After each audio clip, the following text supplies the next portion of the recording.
listening to the Movie Raid. It's time for the Movie Raid, and tonight's victim is an actor, director, author, amongst many things. And I'm going to let him introduce himself. Go ahead. Well, hello, I'm Crispin Glover, or Crispin Hellion Glover, as I use for my films and books and shows, which is my birth name. And I'm glad to be here talking to you on your show. Well, you've been in both television and film combined for quite a while, like Simon Says, Back to the Future, amongst many other films. Absolutely. And not only that, you also, between film and television, which do you think is more of a challenge of it, in your perspective? Well, I haven't really done very much television since I was a teenager, and there was actually a lot of interest in me for doing television. I had 3 separate occasions where they wanted to develop television series around me, and I always was very discomforted by television, and it's related to actually things that have to do with my shows that I tour with, because I even at this point in time feel a certain amount of discomfort within the corporately funded and distributed film world. Mm-hmm. It isn't to mean that I don't enjoy working in the corporately funded and distributed film world, because I do. But I feel like my first film that I've been touring with since 2005, I'm on year 7 of touring now, most of the actors in that film have Down syndrome, but the film is not about Down syndrome at all. What it really is my psychological reaction to the corporate constraints that have happened in the last 30 years in corporately funded and distributed film, where anything that can possibly make an audience member uncomfortable is necessarily excised, or that film will not be corporately funded or distributed. And I think it's an extremely damaging thing to the culture, because it's that moment when an audience member looks up at the screen, thinks to themselves, is this right what I'm watching? Is this wrong what I'm watching? Should I be here? Should the filmmaker have done this? Yeah. What is it? And that's the title of the first film. What is it that's taboo in the culture? And what does it mean when the taboo has been ubiquitously excised? And I think that's a very damaging thing, because it's when people are asking questions and they're having a real educational experience. And for those kinds of questions to be ubiquitously excised, I think it's really the opposite of education. And what is the opposite of education but propaganda? And I think that really is what's happening in our corporately funded and distributed film world right now, and it's unfortunate. At the same time, like I say, I grew up essentially around the industry. My father's an actor. My mother retired as a dancer and actress when I was born. So it was a kind of a business decision of mine that I made at a young age when I was 13. And I'm at the same time as I have questions about the moral elements that are happening now by not going into taboo and not asking strong questions. I'm still grateful and happy to be working in the industry. So I don't really want people to think I'm this ne'er-do-well who has nothing good to say or think. But I grew up watching a lot of films, or particularly when I was 16, studying acting and going to see a lot of the revival houses that were popular in Los Angeles in 1980. The films that I was seeing were the films really mostly from the 60s and 70s, some from the 1920s and 30s, that tended toward asking questions a lot more and sometimes dealing with taboo subject matter. And this was kind of what I thought the industry I was stepping into was going to be doing. And then I started thinking in the early 80s, as I was really starting to work a lot more in film, where are these questions that I thought that I was going to be a part of? And it's taken me a while to really realize there's a lot of reasons why it's happened, and some of them are socio-political, and there's a lot of different elements. But these films that I've been touring with, both part of 1 and part 2 of what will be a trilogy, tend toward asking questions or causing questions to be asked. And this is part of why I tour with the films, because I'm there to have genuine discussion with the audiences. Then after I first I actually perform a live show that consists of 8 different books. I have 2 different live shows that I've developed the second one to go before the second film. Then I show the film. Each film is a feature film. I do the 2 different shows or the 2 different films on subsequent nights. And then I have a Q&A, which lasts for about an hour. And then I have a book signing. There's a number of the books that I've published that are available, and if people have other things they want to ask or sign or whatever, I don't charge for the signings. You kind of asked about that before we started talking. But it's just a thing at the end of the show that I do, and I make sure to stay there until the last person is there. We were also talking about sometimes the distance. This is the way that I've been distributing my films. I call it kind of a vaudeville form of distribution, and what I mean by that isn't like doing funny jokes or a tap dance. What I mean is the kind of distribution that existed really before corporate distribution worked, and live acts played throughout the United States and Canada and all over the world essentially, and people would tour and have a live interaction with the audience. And I feel that the audience really gets something out of it, especially in year 6 of touring. I've sincerely started to understand what that actually means to have that interaction, and how important that interaction is, and really how that's been missing in essentially the last at least 70 years of our kind of theatrical world, which has become much more encapsulated and separated by cinema being removed from that kind of interaction that people can really have with a live experience. Although cinema is a part of what I'm touring with, the live aspects are not to be underestimated. And like I started to say, sometimes people travel from far away. I would like to be where you are. I've been wanting to come to Missouri for a while. There's a particular venue I've been in contact with, and I'm going to contact them again, called the Ragtag Cinema. And you said it might be a bit far from where you are.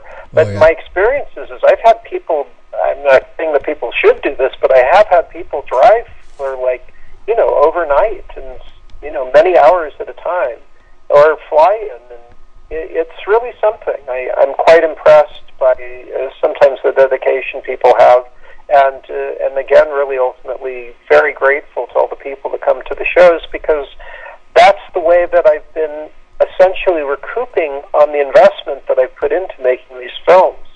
So I have a very personal relationship with the people that come to my shows, as opposed to the norm, which an actor or director has, which is a kind of a corporate shell that essentially has the onus of recoupment upon that corporate shell. And then an actor or director will do a few days of a junket, but I don't have that corporate shell, and so the people that are really repaying me for my investment are the people that come to my shows, and again, I'm genuinely grateful for it. Yeah, it's unfortunate you don't really see that type of commitment anymore, especially when they go to the theaters, and I mean the artists themselves go to the theaters. I know there's a lot of them that can't always do that. It's not their fault, because they're making another film, they're doing this film, doing this and this, but it's the unfortunate side, because the artists can't really connect with the fans that watch the film, and you kind of lose that. What I think is happening is just there's a corporatocracy essentially that is having strong influence on what the messages or non-messages are that are coming through in the film world, and there's a lot of bribery essentially that takes place, and so true thought or true questions are not really happening. And this is why I'm passionate about going around with my shows and films, because I don't really see any other way to get that kind of message out there other than by doing it on my own. No, I mean, you can't just stick it on TV and expect someone to say, "Oh, okay, I get it." No, you got to be there. Television would not distribute these movies. Like I say, these films deal with genuine questions, or another word for it, or things that would be considered taboo.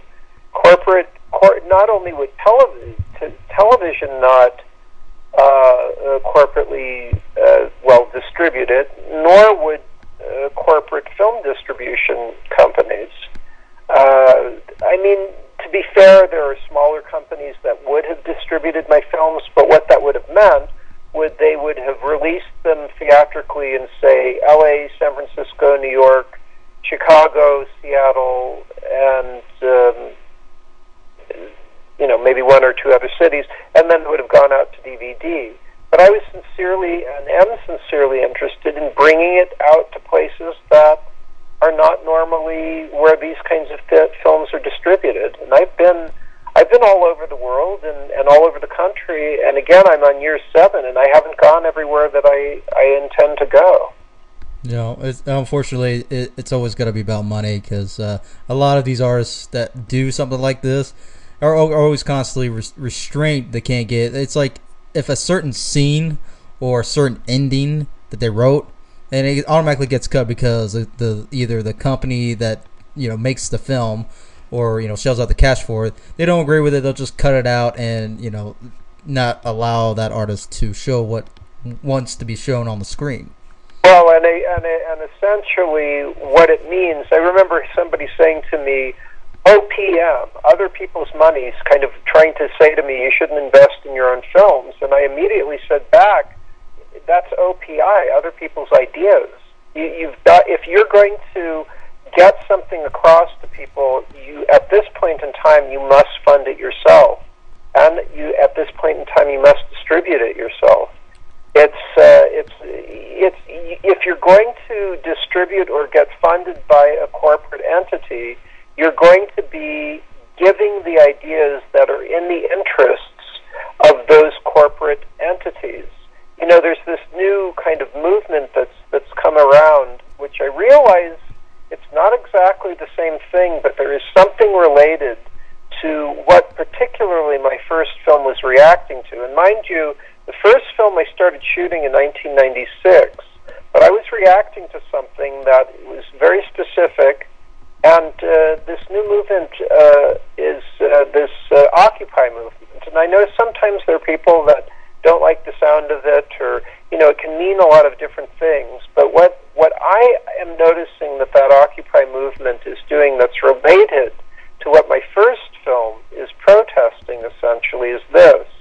From what I understand about the Occupy movement is that they are protesting that there has essentially become a legalized form of bribery wherein business interests, banking interests, are now essentially legally able to bribe government officials into doing their bidding, into doing what's in the best interest for the banking/corporate interests, and not for the people who the political elements are supposed to be there for.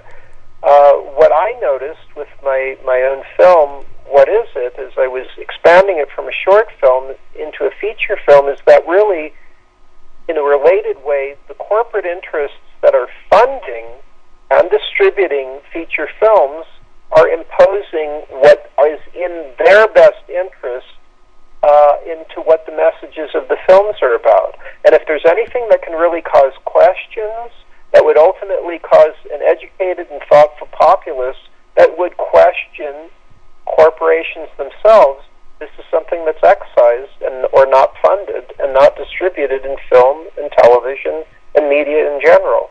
And again, I think it's a very damaging thing, and that's essentially what my first film is protesting. The second film I didn't write, and there are related elements and taboo elements in the second film that are related to things about the first, but the second film was written by a man named Stephen C. Stewart, who'd been born with a severe case of cerebral palsy. He was very difficult to understand, and when his mother died when he was in his early 20s, he was put into a nursing home and essentially locked there for about 10 years. He didn't want to be there, and he couldn't get out. The people that were taking care of him there would derisively call him an MR, a mental retard. which isn't a nice thing to say to anybody, but Stephen C. Stewart, was of normal intelligence, and the emotional turmoil that he must have gone through for the decade that he was locked into that nursing home, I can't even begin to imagine. But when he got out, he wrote this screenplay, and it was written in the style of a 1970s TV murder mystery movie of the week, wherein he's a bad guy. And this was something that was really important to Steve.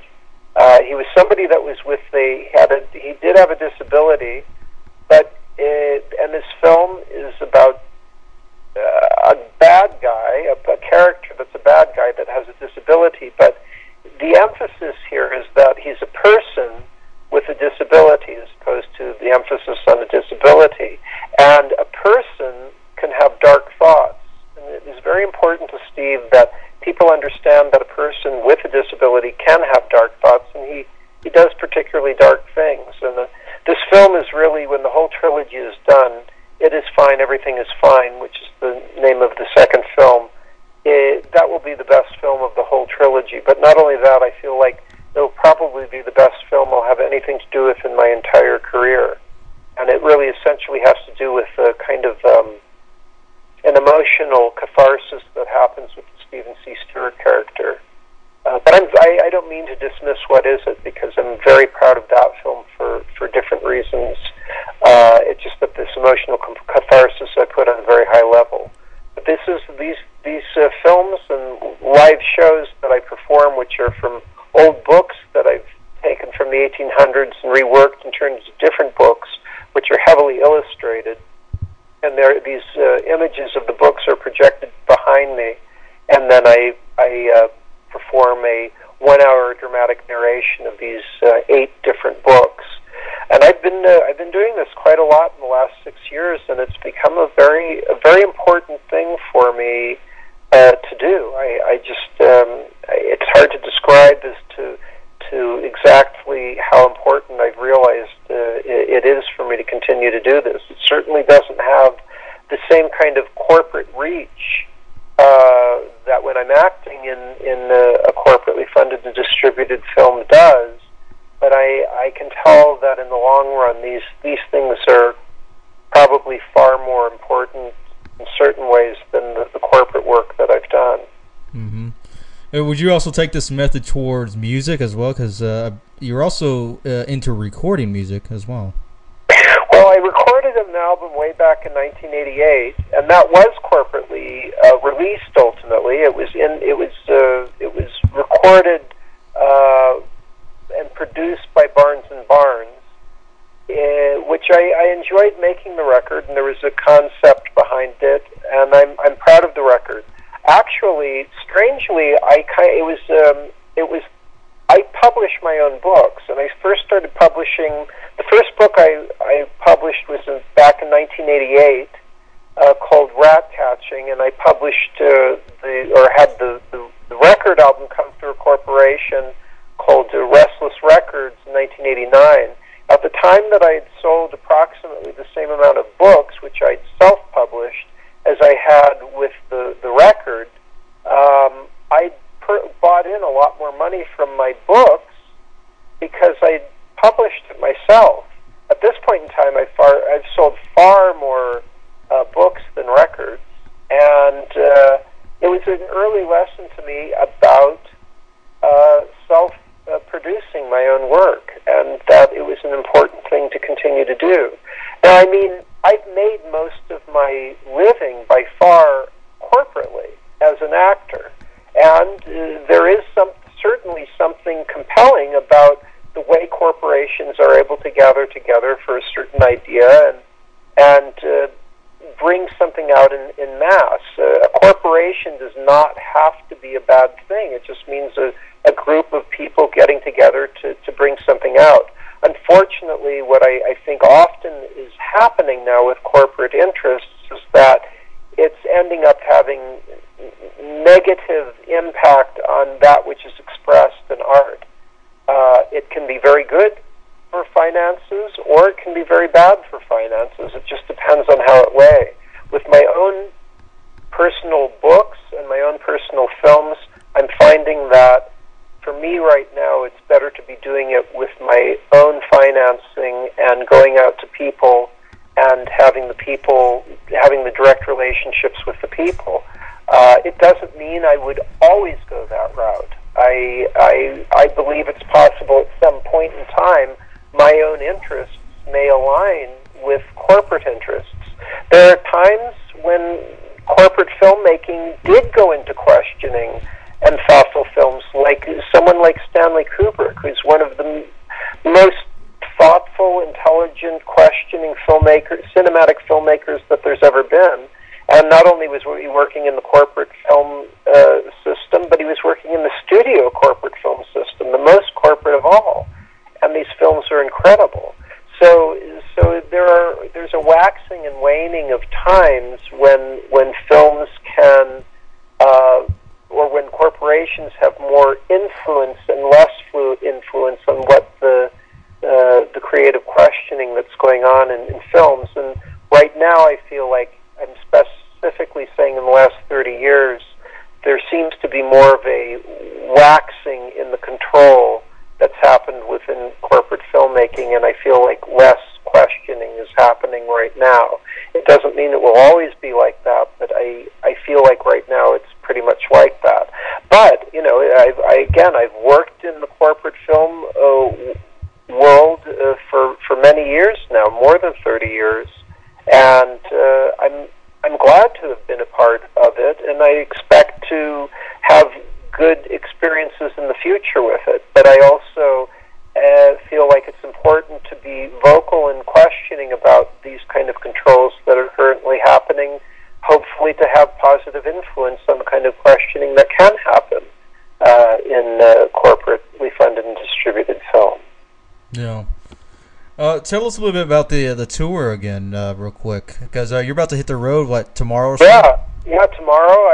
I'm in Los Angeles right now. I'll fly to Atlanta tomorrow. I have 2 shows at the Plaza Theater, which I've been to before, in Atlanta. And then I fly the next day after that, which I believe is on Friday, to Pittsburgh. And I'll have a show in Pittsburgh on Friday and Saturday at the Andy Warhol Museum. Then I'll be back in Los Angeles for 4 days. Then I fly back out to Florida. I'll be in Jacksonville, Florida at the Sunray Theater. I may have one more additional venue, but I think about to book that. That's going to be in between a Florida show, or rather a Jacksonville show and an Orlando show. I'm going to have 2 shows in Orlando, Florida. I think it's on the one show in Jacksonville on the 22nd at the Enzian Theater. But I have more shows coming up after that. I'm going to have a show in Illinois at the Art Theater, which I haven't put up yet on CrispinGlover.com. This is really the best place for people to find out where my shows are by signing up on the newsletter that will email them with where I'm going to be with what films. They can also just look, but if people really want to find out, because it can sometimes be, of course, years before I come to some place, they'll get a lot of emails. If they don't want to get so many emails, there's also an official Crispin Glover Facebook page, and there's a Crispin Glover Twitter, which also gives this information. I believe I may have a Toronto show coming up, and I may have a show in Copenhagen coming up. But that would be getting into the spring. I'm just kind of finishing up the winter tours now. I've really been touring quite a lot this last year, and, well, frankly, for the past 7 years, or 6 years at least. So, and then I try to organically work it in with acting in other people's films. But it's been increasing, actually, how much touring I've been doing. Yeah. Are you going to be doing some more directing in other films, or like other genres, or are you pretty much sticking to this for the moment? Well, I acted in a film last year that was based on an Elmore Leonard novel called Freaky Deaky, and I'm assuming that's what they call an independent film, which those can take sometimes more than a year to actually come out. We shot that last summer, but that could come out within about a year's time. Then I've been developing a screenplay for myself and my father to act in together. He's an actor, but he and I have never acted in a film together before. And this is what I've started building sets for. I own property in the Czech Republic, where I've taken an old horse stables and made it into a place to build sets. And I'll be continuing to make films out there. It's an old chateau that was built in the 1600s, and next to it, that's which I purchased as well, and that's where I'll be continuing to make more of my own films. And they'll probably, as far as the genres go, they'll go into various genres. I'm not going to step back into the trilogy for a while. I won't make part 3 of the trilogy for a number of years. I want to step away from the trilogy and start making some other films that are exploring different kind of elements right now. Okay. I'll run out of time. How would you tell those are wanting to break into acting? I mean, it is 2012, and how would you tell these kids exactly how to do it in acting? Well, there's so many things to do. I was lucky in the fact that I had grown up in Los Angeles with parents that had come from an acting background, and it was something I decided to do at about specifically at age 13. I told my parents I wanted to get an agent. I had thought about it. I'd been thinking about it for a number of years before that. They had never pushed me into it, which is a good thing, because I think usually when children are pushed into acting, it can be very damaging. But once I told them that I was interested, they were supportive and helpful, which was also a good thing. In terms of corporate film work in the United States, for the most part, not always, but for the most part, it is pretty important to be in Los Angeles. There's second to that, of course, is New York, but even that's a pretty distant second. Now, there are other ways people have gotten into acting by producing and making their own films. And, of course, with the kind of digital elements that are going on, which has, film versus digital is a whole other conversation, but there are very positive aspects about what can go on with a far less expensive mode of movie making, and if somebody's genuinely talented in the acting world, in the filmmaking world, they can really do a lot on their own and get it out in a lot of different ways now, and get attention in a lot of different ways. Yeah. So those are interesting aspects that I think will probably come into play. But, again, I was talking about kind of corporate control, and it's something to contend with and something to be wary of. But my feeling is that there seem like there are plausibilities of people coming in with their own interests. I mean, it's got to be good, though. It's like they've really got to come up with stuff that is, true and organic and beautiful and thoughtful and has humor and drama and everything, And if somebody has that talent, there's no reason that they can't persevere. But it's still a struggle, no question, and there is competition, and there is a lot to deal with. It's not an easy ticket. It's if somebody's going to decide to do acting or filmmaking, they kind of have to really put everything in it. Everything. There's no room for second guessing. It's like all or nothing. It's the only way to persevere, essentially, is to just know that is the only thing you will do, and you will make it work no matter what. And it can't be about money, and it can't be about fame. It has to be about really doing a good job because it's what you want to do. And even then, there's no guarantees. So it's like I I don't like to be an ultimate pessimist, and I don't like to be an ultimate optimist. I like to be a realist about it. But I do say, if somebody has something that's genuine to give, that is of a true entertainment value and a true something that can get into people's psyches and thought processes, then they can and should, and if they feel they must, they must. Yeah. There's that Joseph Campbell quote that I really believe is right, of follow your bliss. And that, of course, doesn't just have to do with acting or filmmaking. It has to do with whatever it is one is really genuinely passionate about in their life.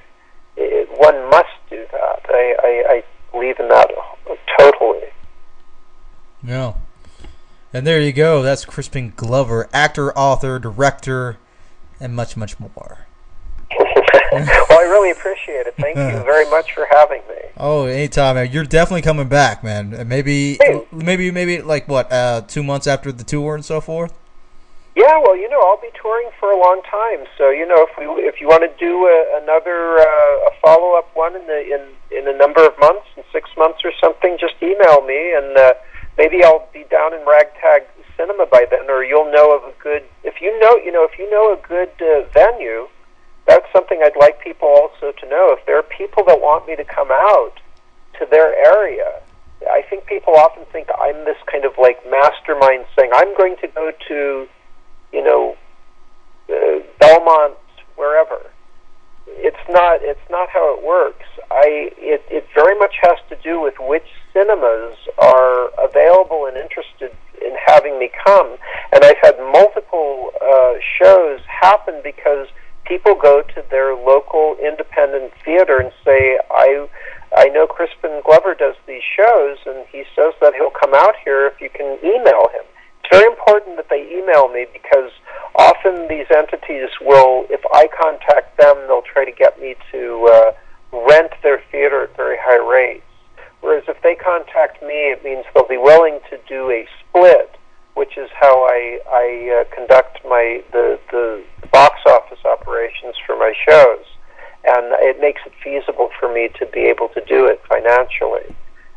So if somebody is listening out there that thinks he'll never come to my area, I will. If you know a venue and you can get that venue to contact me at booking@crispinglover.com. I'm fair with my negotiations, and I'm very motivated to come out to all different places. I'm not, somebody that will only go to big cities or what have you. I want to go all over the U.S. and, well, all over the world. So if anybody has that place they want me to come, get them to contact me at booking@crispinglover.com, and also have them sign up at crispinglover.com for the newsletter. So it'd be great to come out there and see you out at a show where you live. Oh, and not only that, get his ass over to a college as well. Yeah, colleges are terrific places as well. I've had a lot of great college shows, and a lot of times colleges have fantastic 35 millimeter cinema capabilities. This is something also people don't really know, but my film prints are 35 millimeter prints. So it's true that I can't really go to just like a club. I do need to go to a cinema, a 35 millimeter cinema where they show movies. But often colleges, universities have fantastic venues that are the perfect places for me to go. And if you can get somebody at your college or university that, or you can help to organize a college university show, I'm very much into doing that, and I've had great experiences in those venues as well. Yeah, there you go.